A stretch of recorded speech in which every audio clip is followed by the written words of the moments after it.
was a mystery still lost in time. They were known for believing in ancient traditions thought to sustain their well-being and beauty.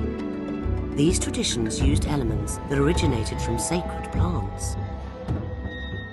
It was said that these plants were gifts received directly from the gods. Indeed, it was also said that these people had descended directly from the gods as well.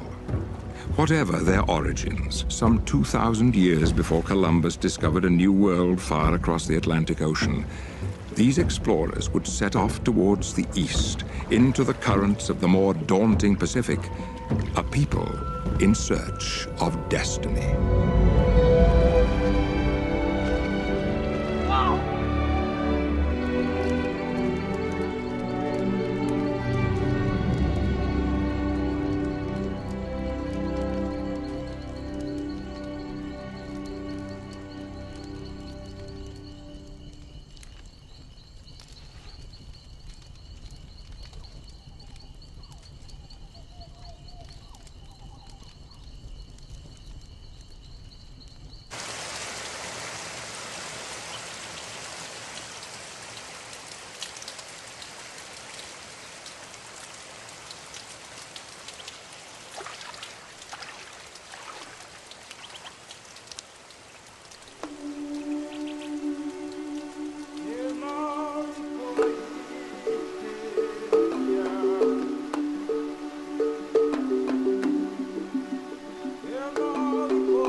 And so they came, these ancient explorers, venturing from island to island across the perilous seas over a course of centuries. Stewards of the ancient gifts, they carried forth their treasures, planting and nourishing these wonders of nature, which would bless their lives and the lives of generations to come. Whenua, te whenua. Te rai, e te rai. E te atua e. Mai te mai te e hotu. Here, in this most perfect environment, alongside their sacred plants, these people would flourish.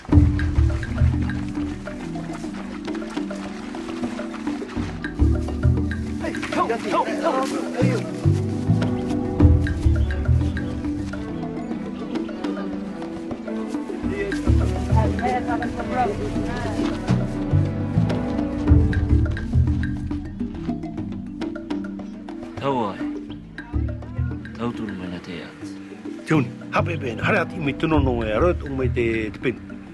Hai tini, hauti.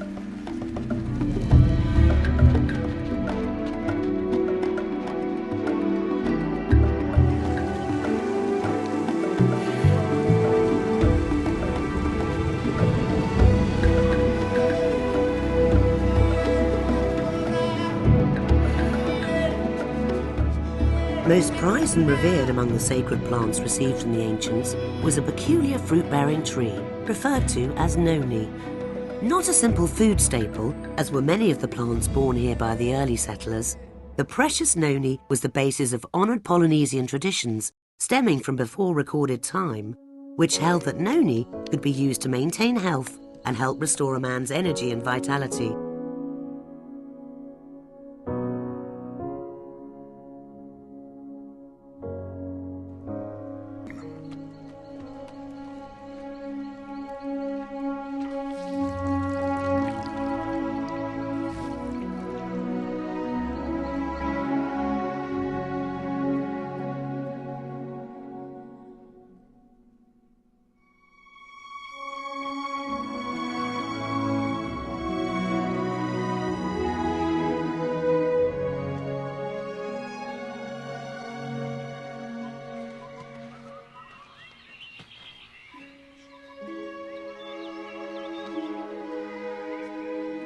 Indeed, the lives and culture of the early Polynesian people were profoundly blessed by the mystical Noni. Their destinies were intricately intertwined. Together, they had been swept away to this remote island paradise from which all Polynesia would spring. Here, nurtured by pristine bounty, they had thrived. And yet to the rest of the world, these people and their sacred noni were otherwise forgotten or unknown. But such would not last forever. Nearly 2 centuries later, Ralph M. Heineke would receive his doctorate in biochemistry from the University of Minnesota. Upon this accomplishment, his first desire was to escape the cold Minnesota winters, and so he took a job with the Dole Pineapple Company in Hawaii. My assignment was to find application for the enzyme which I had to develop a method for producing from the pineapple stem. Here was this tropical island with many plants which I had never seen before. And among them was a strange green fruit called noni. Based on the findings of his research, Ralph Heineke would publish key articles in several scientific journals on the beneficial properties of the noni plant. Within only a few years, these articles would spark the interest of a man being led on his own journey of discovery. Through the initial discoveries of this fruit, I realized the great potential. And it was when I came across a paper by Ralph Heineke. He described in this paper the mechanism of how and why it works. Everywhere I went on the island of Tahiti, the most interesting things happened. The native Tahitians began telling me stories of the nono fruit, how it helped their grandmother or their grandfather, their aunt, their uncle. But there was still a major obstacle. There simply wasn't enough fruit to support a large company. Through a translator, however, I learned that there was a super abundant supply of the nono fruit on the islands of Marquesas, nearly 1,000 miles away.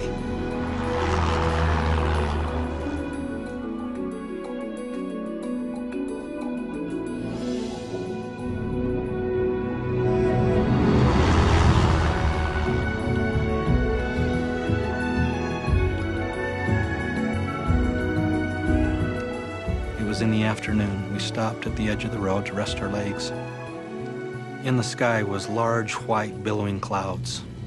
My eyes were drawn to that sight, so I walked across the road, and there was a large ravine below.